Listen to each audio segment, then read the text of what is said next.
Advocate Bhaskarrao Awhad स्मृती पुरस्काराने दरवर्षी सन्मानित केला जाणारा यावर्षीचा ॲडव्होकेट भास्करराव आव्हाड स्मृती पुरस्कार प्रसिद्ध व्याख्याते, लेखक, महाराष्ट्र साहित्य परिषदेचे कार्याध्यक्ष प्राध्यापक मिलिंद जोशी यांना माजी साहित्य संमेलनाचे महाराष्ट्र राज्य सचिव, सांस्कृतिक मंडळाचे अध्यक्ष डॉक्टर सदानंद मोरे यांच्या हस्ते प्रदान करण्यात आला।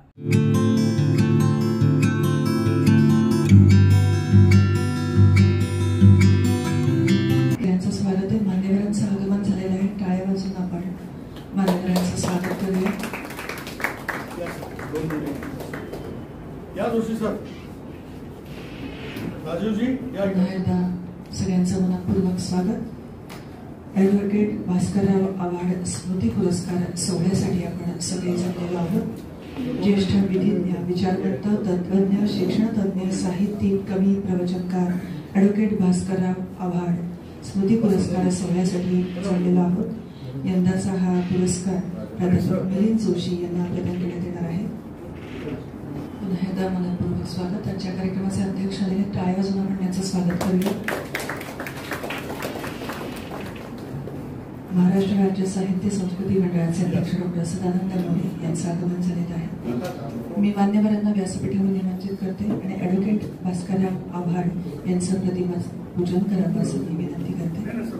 ॲडव्होकेट भास्करराव आव्हाड ज्येष्ठ विधिज्ञ, विचारवंत, तत्वज्ञ, शिक्षणतज्ञ, साहित्यिक, कवी, प्रवचनकार ॲडव्होकेट भास्करराव आव्हाड। आज यांचा जन्मदिवस, आमच्या आकाशवाणीच्या भाषेत जयंती, ॲडव्होकेट भास्करराव आव्हाड यांची जयंती आहे। त्याच स्मृतिप्रीत्यर्थ हा पुरस्कार इथे आयोजित केलेला आहे। पुरस्कार सोहळा इथे आयोजित केलेला आहे।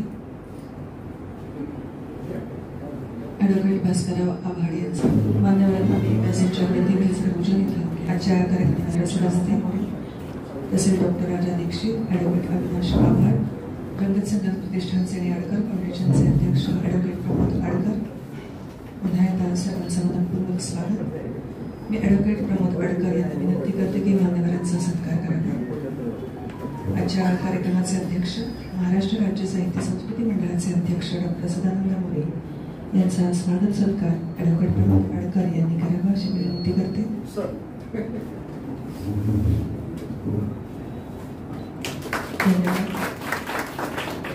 यानंतर प्रमुख अतिथी म्हणून लाभलेले ज्येष्ठ विचारवंत लेखक डॉक्टर राजा दीक्षित यांचाही स्वागत सत्कार ॲडव्होकेट प्रमोद आडकर करतो। धन्यवाद। अविनाश सरांचे चिरंजीव, आव्हाड सरांचे चिरंजीव डॉक्टर ॲडव्होकेट अविनाश आव्हाड यांचाही स्वागत करते। धन्यवाद। कार्यक्रमाचं प्रास्ताविक ॲडव्होकेट प्रमोद आडकर यांनी करावं अशी विनंती करते। व्यासपीठावर मान्यवर, आजच्या कार्यक्रमाचे अध्यक्ष जगद्गुरु संत श्रेष्ठ तुकाराम महाराज यांचे थेट वंशज, महाराष्ट्र राज्य साहित्य संस्कृती मंडळाचे अध्यक्ष डॉक्टर सदानंद मोरे सर,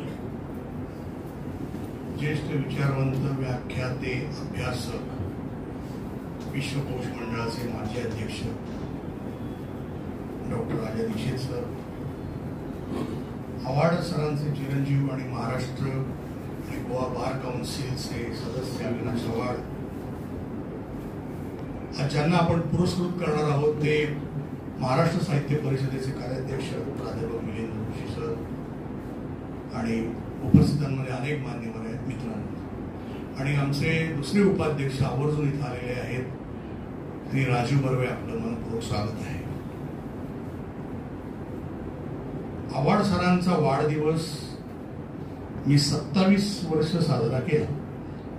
म्हणजे प्रत्येक 7 सप्टेंबरला आव्हाड सरांचा सत्कार मी सलग 27 वर्ष केला आणि आज ते आपल्यात नाही आहेत। त्यांच्यानंतर मग माझ्या मनामध्ये कल्पना आली की आपल्याला ही स्मृती जागृत ठेवायची। 27 वर्ष केले, त्यामुळे मी त्यांच्या चिरंजीवांशी बोललो, म्हणजे तुम्ही 27 वर्ष केलेला आहे, मी नाही कसं करणार। त्यामुळे पहिल्या बैठकीत अर्ध्या मिनिटात 7 सप्टेंबरला पुरस्कार करायचा असं ठरवलं। उद्या 7 आहे, उद्या पुरस्कार, पण उद्या गणपती, त्यामुळे आज पूर्वसंध्येला आपण हा कार्यक्रम घेतलेला आहे।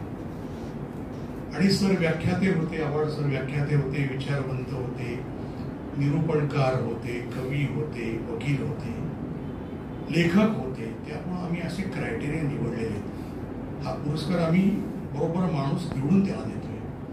आणि या वेळेला लेखक आणि व्याख्याते म्हणून माझ्या आणि अविनाश समोर एकच पहिलं नाव आणि शेवटचं नाव, प्राध्यापक मिलिंद जोशी. बरोबर आहे अविनाश? पहिलं आणि शेवटचं नाव. मी म्हणजे त्यांच्याशी बोलतो त्यांना तारीख, कारण 6 तारखेलाच करायचा असतो कार्यक्रम, त्यांची तारीख दुर्दैवाने नसेल तर आपल्याला दुसरा विचार, कारण 7 तारखेला गणपती नंतर होऊ शकत नाही. पण सुदैवाने आज तिकडचा समाजामध्ये कोण बनेगा करोडपती अशी स्पर्धा चालू असताना करोडो खर्च करून असे उपक्रम राबवणे मला वाटतं नक्कीच स्तुत्य आहे. रजत संघटना आंकर फाउंडेशन गेले अनेक वर्ष, आता त्यांनी खर्चाचा आकडा पहिल्यांदा सांगितलाय, पण कार्यक्रमाचा आकडा 1532च्या पुढे गेला. आणि एखादा कार्यक्रम राबवणं ही काही साधी सोपी गोष्ट नाही. अगदी वधूपित्यासारखा एक भावना असते, प्रत्येक गोष्ट व्यवस्थित व्हायला पाहिजे. आणि रंगत संघटना आणि आंकर फाउंडेशन गेले अनेक वर्ष हा उपक्रम राबवत आहे. जोरदार टाळ्या आपण रंगत संघटना आणि आंकर फाउंडेशनसाठी वाजवूया. त्या सदानंद मोरे यांना विनंती करते प्राध्यापक मिलिंद जोशी यांना ॲडव्होकेट भास्करराव आव्हाड स्मृती पुरस्कार देऊन सन्मानित करावं.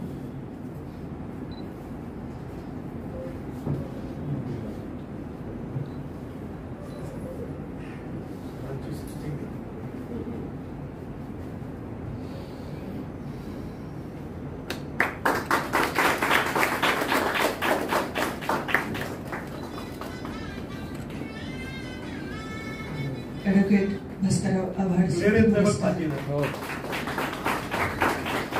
आंकर फाउंडेशनच्या वतीने आज ॲडव्होकेट भास्करराव आव्हाड स्मृती पुरस्काराने मला सन्मानित करण्यात आलं. हा पुरस्कार अतिशय कृतज्ञतेने मी स्वीकारतो. हा पुरस्कार म्हणजे आव्हाड सरांनी पाठीवर टाकलेली कौतुकाची थाप आहे अशी माझी भावना आहे. ॲडव्होकेट भास्करराव आव्हाड सरांचा आणि माझा खूप जवळचा स्नेह होता. ते उत्तम विधिज्ञ होते, लेखक होते, कवी होते, प्रवचनकार होते आणि मुख्य म्हणजे संस्थात्मक कामातही त्यांना रस होता. मी ज्या महाराष्ट्र साहित्य परिषदेचं कार्याध्यक्षपद सध्या सांभाळतोय त्या संस्थेमध्ये त्यांनी विश्वस्त, कार्यकारी विश्वस्त मंडळाचे अध्यक्ष अशा विविध पदांवरती काम केलं. आव्हाड सरांची एक विशेष आठवण सांगायला हवी. आज उद्धव कानडे नाही आहेत कवी आपल्यामध्ये. उद्धव कानडे यांनी एक घराचा व्यवहार केला एका वकिलाच्या बरोबर आणि त्यामध्ये ते फसले. कवी मनाचा माणूस, त्याला व्यवहार काही कळला नाही आणि त्याचा त्यांना इतका ताण आला की एके दिवशी भेटल्यानंतर त्यांना त्यांच्या डोळ्यामध्ये आसवा आले आणि म्हणाले, सर मला यातून तुम्ही बाहेर काढा. मी दुसरं तिसरं काही केलं नाही. आव्हाड सरांच्याकडे गेलो. आव्हाड सर त्या दिवशी मुंबईवरून येणार होते. सरांच्याकडे गेल्यानंतर सरांनी रात्री 10ची वेळ दिली. गेल्यानंतर आम्ही अँटी चेंबरमध्ये बसलो. कानडेंना तर बोलताच येईना. मी सगळं सांगितलं काय प्रकार घडला तो. आणि सर म्हणाले, सगळं ठीक आहे, वकील कोण आहेत ते? अमुक अमुक. थांबा म्हणाले. मोबाईलवर फोन लावला.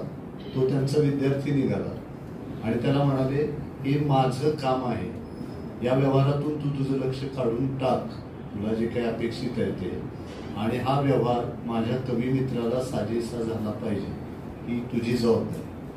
आणि ताबडतोब दुसऱ्या दिवशी 11 वाजता त्या ग्रस्तांचा फोन आला की काही अडचण नाही, तुम्ही मी मिलिंद जोशी बसू, आणि तो व्यवहार त्या ठिकाणी संपला.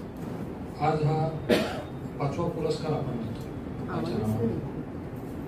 आणि जसं आडकर सर बोलले, 1992 पासून ते आव्हाड सरांचा वकील आवाज नाही तर 1992 पासून आडकर सर पप्पांचा वाढदिवस करायचे. आणि थोडं जरा मोठं झाल्यावर मग आमचं वकिलांचं बाकी ग्रुपचे असायचं की आपण पप्पांचा कार्यक्रम मोठा घेतला पाहिजे किंवा वेगळ्या पद्धतीने घेतला पाहिजे. नवीन नवीन काही आयडियाज येतात आपल्याला. आणि तेव्हा आम्हाला डॅडी सांगायचे की ते त्यांना प्रेमाने प्रमोद म्हणायचे. ते मला दरवर्षी सांगितलेलं असायचं की प्रमोदच्या कार्यक्रमाला डिस्टर्ब न होता तुला जे करायचं असेल ते तू कर. आणि मग आम्ही त्यांना चिडवायचो त्याच्यानंतर दरवर्षी की हो, ते मोठा मुलगा जे म्हणेल आणि सर्वात लाडका मुलगा जो म्हणेल ते सोडून मग आपल्याला जे काय करायचं ते करता येईल, असं एक नातं आव्हाड सरांचं आणि आडकर साहेबांचं होतं. आणि तिथून पुढे आम्ही कधीही कुठलाही वाढदिवस असेल तर आम्ही कधीही कुठे हस्तक्षेप केला नाही. पूर्ण कार्यक्रम आडकर सरांचा असायचा. आम्ही येऊन पाहुण्यांसारखं बसायचो आणि बाकी काम करायला असायचो. अचानक 24 जुलैला जेव्हा सर गेले आणि ऑगस्टमध्ये साधारण आडकर सर आले, मला वाटलं सहज भेटायला आले असतील, कारण गेल्यानंतर सर्वप्रथम जे सारखं येत राहिले, चौकशी करत राहिले, त्यापैकी आडकर सर होते. मला वाटलं की चौकशी करायला आले असतील. त्यावेळेला ते म्हणले की मी काही आता बोलणार आहे त्याच्याबद्दल तू मनात वेगळं काही घेऊ नकोस, तुमच्या कुटुंबाचा मी सदस्य आहे असं मी बोलणार आहे, तर नाही म्हणायचं असेल तर मोकळेपणाने नाही म्हण. आम्ही लगेच 7 सप्टेंबरलाच म्हणले आपण एक पुरस्कार सुरू करू आणि पुरस्कार अशा व्यक्तींना देत जाऊ की अवॉर्ड सर ज्या पद्धतीने जगले, ज्या तत्वांनी जगले, त्या तत्वाशी त्या तुलनेत जे बसतील त्यांनाच आपण पुरस्कार देऊ असं ते बोलले. मनात विचार करण्याची गरज नव्हती, कारण डॅडींनी अगोदरच सांगितलेलं होतं की आडकर साहेब जे करतील त्याच्यात आमचा हस्तक्षेप नसणार आहे. मी फक्त त्यांना सांगितलं की तुम्हाला जे काही सहकार्य लागेल ते पूर्णपणे मी करेन आणि तो कार्यक्रम पूर्ण तुमच्यासारखा असेल. तरीही सर दरवर्षी न चुकता 7 सप्टेंबरच्या अगोदर एक 2-3 आठवडे अगोदर आडकर सरांचा फोन येतो, ऑफिसवर किती वाजेपासून किती वाजेपर्यंत आहेस. त्यांना मी दरवेळेला म्हणतो की सर आपण मी आपल्याला भेटायला येतो. ते म्हणतात नाही, माझं शेड्यूल माझ्या हातात नाही, तू किती ते किती ऑफिसवर आहे सांग, मी येईल. ते येतात, त्यांचे नावं सांगतात की कोणाला आपण पुरस्कार द्यायचा आहे, त्यात माझा कुठलाही हस्तक्षेप नसतो. आमचा खरं म्हणजे कार्यक्रमात काही सहभागही नसतो, सगळं तेच करतात. पण एक डॅडींवरच्या प्रेमामुळे ते मला कायम व्यासपीठावर बसवतात. यावेळेला मुद्दाम मला सांगावं वाटतं की त्यांनी जोशी सरांचं जेव्हा नाव घेतलं तेव्हा मला एक किस्सा मनात आठवला, तो मी सांगतो. मी वकीलबाईच्या अगोदर डॅडींबरोबर बऱ्याच ठिकाणी जायचो, त्यांचे व्याख्यानं असायचे, साहित्यिक काही कार्यक्रम असायचे. एकदा मी असाच डॅडी त्यावेळेला सप्ताहात सुद्धा जायचे व्याख्यान द्यायला. मराठवाड्यात आम्ही एका छोट्या ठिकाणी व्याख्यानासाठी गेलो. तो सप्ताह झाला, तिथे शेतकरी अगदी वयस्कर माझ्याकडे आले आणि मला म्हणले की तुम्ही यांच्या बरोबर आहात का, म्हणजे आव्हाड साहेबांबरोबर. म्हणलं आहे, त्यांच्या बरोबर आहे. तर ते म्हणले की हे ऍड काय लिहिले, त्यांच्या नावाच्या अगोदर ऍड काय लिहिले. ते ऍडव्होकेट म्हणजे वकील आहे. मला ते म्हणाले की हे साहित्य करून त्यांना वकिली करता येते का. माझं धाडस तेव्हा त्यांना झालं नाही म्हणायचं की नाही, ते वकिली करून साहित्य करतात. पण इतकं त्या मराठवाड्यामध्ये नंतर असं झालं होतं की हे साहित्यिक आहेत, व्याख्यान देतात. आणि तो किस्सा मला जेव्हा जोशी सरांचं नाव आडकर साहेबांनी घेतलं त्यावेळेला हे साहित्यिक आहेत, लेखक आहेत, पण इंजिनिअरिंग पण करतात असा तो आला. त्यामुळं त्या तुलनेचं पूर्णपणे हे व्यक्तिमत्व आहे असं मला वाटलं. दुसरं मला एक मुद्दाम आपल्याला सांगावं वाटतं की हे दिग्गज जे व्यासपीठ आहे यांच्याशी दीक्षित साहेबांशी आणि मोरे साहेबांशी तर बोलायचा प्रश्न नव्हता, कारण त्यांच्याशी बोलण्याचं धाडस व्हायचं नाही सर असताना. सर गेल्यानंतर जेव्हा जेव्हा मला निमित्त आलं या लोकांबद्दल बोलायचं आणि जोशी सरांबरोबर जास्त, तेव्हा मला असं कळलं की पप्पांचे जे पैलू मला माहीत नाहीत, एक लेखक, कवी, साहित्यिक याचे, ते ह्या लोकांना जास्त माहिती. त्यांचा व्यासंग त्यांच्याबरोबर इतका जास्त होता, त्यामुळे उलट मलाच पप्पांबद्दल नवीन नवीन पैलू त्यांच्या ह्या लोकांच्या यांच्याबरोबर राहिल्यामुळे मला कळतं. तर असं व्यासपीठ आणि आज आपण जो पुरस्कार जोशी साहेबांनी दिला, आडकर साहेब मी मुद्दाम आपले आभार मानतो. आज आपले मोरे साहेब, दीक्षित साहेब आणि मुद्दाम पुरस्कार स्वीकार केला जोशी साहेब, मी आपले स्वतः आणि आव्हाड कुटुंबातर्फे आभार मानतो.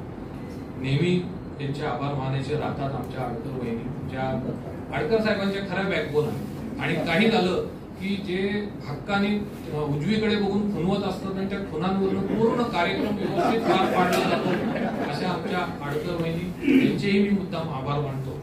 आज मुद्दाम मला एक खंत जाणवते की आता जोशी सर म्हणाले डॅडींचा कार्यक्रम असला की आपले उद्धव कानेट साहेब असायचे, आज पहिला कार्यक्रम आज नाही. त्यांची मुद्दाम मला आठवण येते फार. हे म्हणजे ह्या सगळ्यांकडे बघितली की मला डॅडींची आठवण जास्त अजून वाटते. पण तरी आज त्या उद्धव कानडे साहेबांच्या जागी आज आपल्या सेलिब्रिटी अँकर ह्या आज तुम्ही आज हा कार्यक्रम अँकर करायचा स्वीकार केला, तर आपलेही मनापासून धन्यवाद. सगळ्या उपस्थितांचे मी आभार मानतो. धन्यवाद.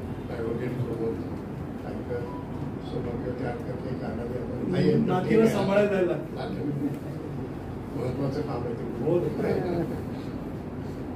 आमचे समूर्ती आमचे मित्र प्राध्यापक मिलिंद जोशी म्हणजे जोशी वहिनी पण उपस्थित आहे. त्याच्यानंतर आत्ताच ज्यांचं आपण ऐकलं मनोगत ऐकलं ते ॲडव्होकेट अविनाश आव्हाड कुटुंबीय उपस्थित असतील ते सर्व.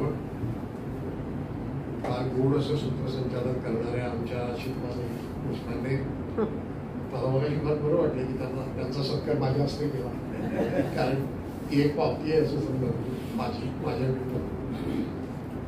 आणि उपस्थित बंधू.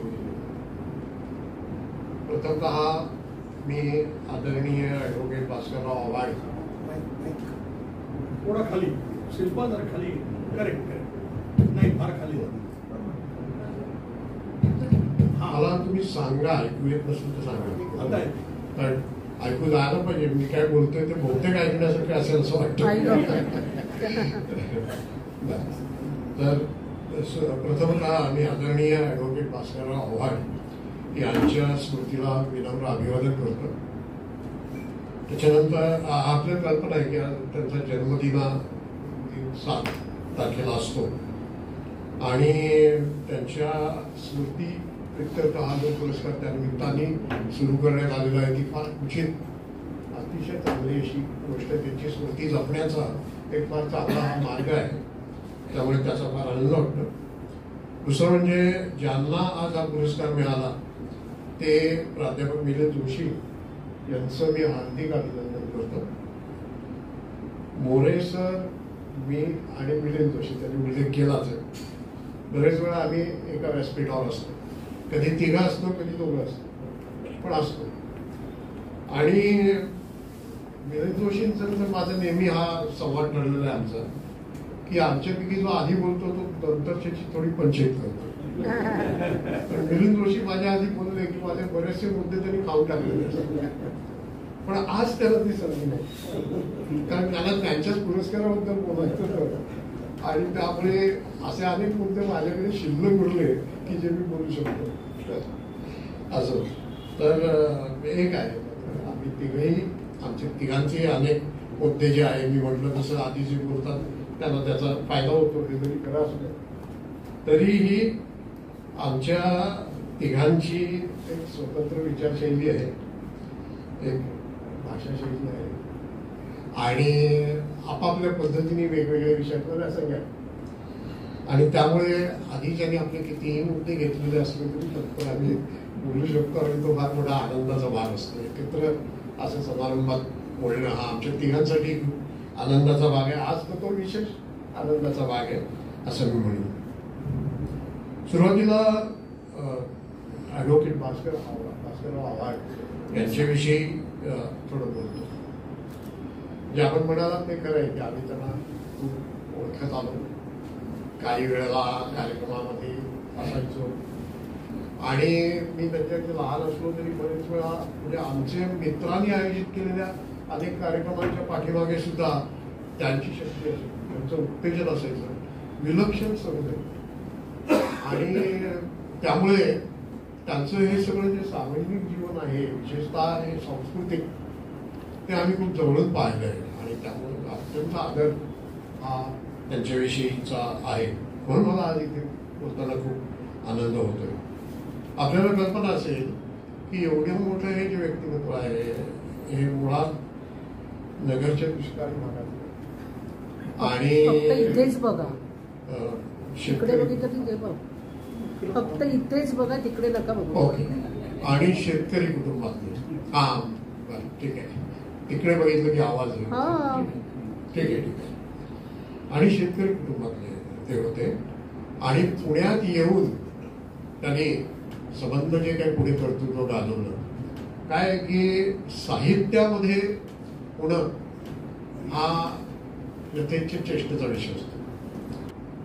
दिवशी त्यांच्या नावाचा पुरस्कार देण्याची प्रथा अगदी ते गेल्या वर्षापासून आमचे मित्र प्रमोद जानकर यांनी जपलेली आहे आणि त्यासाठी त्यांना भास्करांचे चिरंजीव ॲडव्होकेट अविनाशराव यांचा मनापासून पाठिंबा असतो.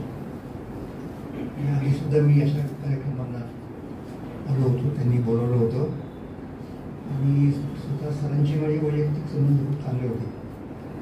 सरांचा वारकरी संप्रदायाचं त्यांचं बॅकग्राऊंड आणि भारतीय परंपरेबद्दलचा एक अभिमान तो सगळ्या कृतीमधून आपोआप व्यक्त व्हायचा, म्हणजे काही ते वेगळं शिकायला लागायचं नाही. तरीही त्यांनी वैदिक ज्युरिस्प्रुडन्स नावाचा जो अतिशय महत्त्वाचा ग्रंथ लिहिला. आणि मी असं का मुद्दाम म्हणतो, त्याचा उल्लेख आवर्जून करतो, कारण की त्याच्याकडे आता कुणी दुर्लक्ष देत नाही. पूर्वीच्या पिढीतले लोक, पिढ्यांमधले लोक काहीतरी म्हणायचे, बोलायचे, थोडाफार त्यांचा अभ्यास असायचा. आता जवळजवळ ती परंपरा लुप्तप्राय होत चाललेली आहे. तर ती साबूत ठेवण्याचं काम सगळ्यांनी केलं. हा एक महत्त्वाचा त्यांच्या चरित्रामधला मुद्दा मला वाटतो. आणि त्यांच्या बाकीच्याही कार्याच्याबद्दल, म्हणजे शिक्षण संस्थेमधलं कार्य किंवा साहित्य परिषदेमधलं मुख्य म्हणजे कार्य, हे सगळ्या पुणेकरांना आणि महाराष्ट्राला मी असं म्हणेन. कारण असं की त्यांचे विद्यार्थी, म्हणजे विद्यार्थी दोन्ही अर्थाने, त्यांनी जे प्रत्यक्ष कॉलेजमध्ये शिकवलं ते आत्मसात करून पुढे गेलेले विद्यार्थी आणि त्यांच्याकडे ज्युनियरशिप केलेले अनेक, त्यांना आपण विद्यार्थीच म्हणतो ना, त्यामुळं त्यांचं नाव महाराष्ट्रातल्या सगळ्या ठिकाणच्या बारमध्ये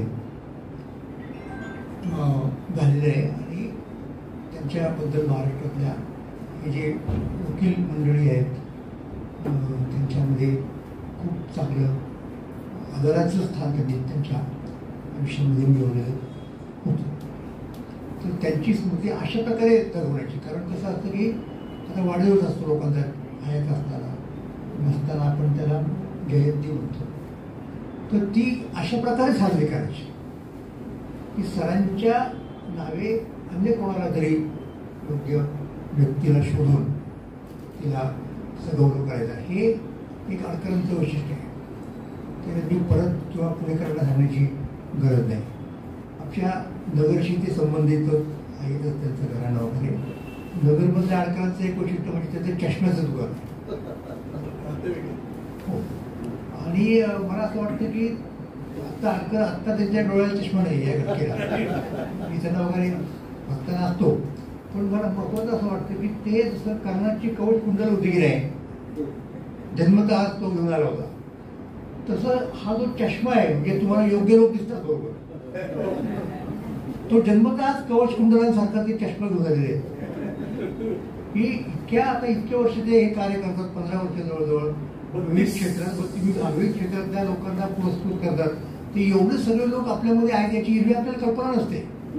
पण त्यांना बरोबर उचलून आपल्या पुढे ठेवण्याचं काम करतायत ते, हा त्यांचा जादुई आणि इनबॉर्न चष्मा असं मी म्हणेन. तर त्या पद्धतीने त्यांनी आज सुद्धा म्हणजे आता जोशी ख्यातनाम आहेत, त्याचं फार महत्त्वाचं कार्य आणि ते सहकारी आहेत मुख्य म्हणजे. तर त्यांना आजचा सरांच्या नावाचा पुरस्कार, सरांचाही साहित्य परिषदेशी त्यांचा जवळून संबंध आणि त्यांच्या दोघांच्याही बद्दल आता आपण ऐकलं राजा देशमुख साहेब काय म्हणाले ते, त्याच्यापेक्षा मी अधिक काही वेगळं सांगावं अशातला भाग नाही. त्यांच्या सगळ्या गोष्टींशी मी सहमत आहे म्हणून खाली डिप्टो करून सांगण्यासारखे आहे. पण तरी मला एक गोष्ट आवर्जून सांगायची आहे. त्यांच्या संस्थात्मक कार्याचा उल्लेख केला, त्यांच्या लिखाणाचा उल्लेख केला, पण एक फार महत्त्वाचा मुद्दा आहे. तो महत्त्वाचा मुद्दा असा की जे व्हावं असं अनेक लोकांना वाटत होतं पण ते कोणी करत नव्हतं. ते म्हणजे कोणतं की निवडणूक नावाची जी गोष्ट आहे साहित्य संमेलनाच्या अध्यक्षाची, आणि त्या निवडणुकीतून अख्ख्या महाराष्ट्रामध्ये त्या सगळ्या वर्तमानपत्रवाल्यांना, मीडियावाल्यांना उत्तम खाद्य मिळतं. तर ते तसं न होता, कारण कसं आहे की ज्यांची पात्रता आहे परंतु ज्यांना ह्यात रणधुमाळीत उतरायची इच्छा नसते, असे खूप चांगले साहित्यिक आहेत. आणि त्यामुळं म्हणजे या पद्धतीमुळं आपण फार चांगल्या अध्यक्षांना मुकलो याच्या पूर्वीच्या काळामध्ये. आणि खरं तर जे नसतं झालं ते चाललं असतं.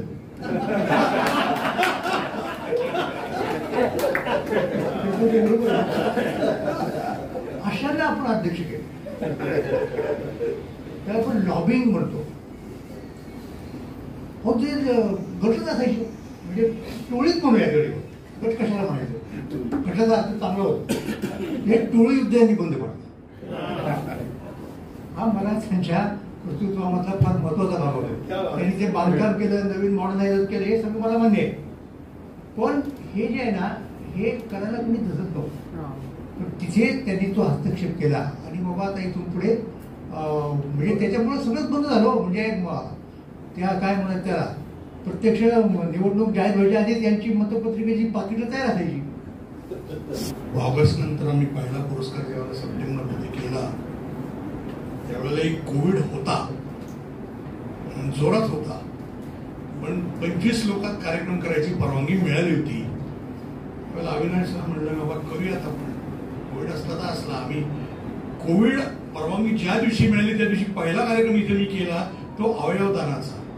म्हणजे जोशी सर मी PD सर अनासकर ज्याला देतोय पुरस्कार तो माझी पत्नी 5 माणसं व्यासपीठावर समोर 3.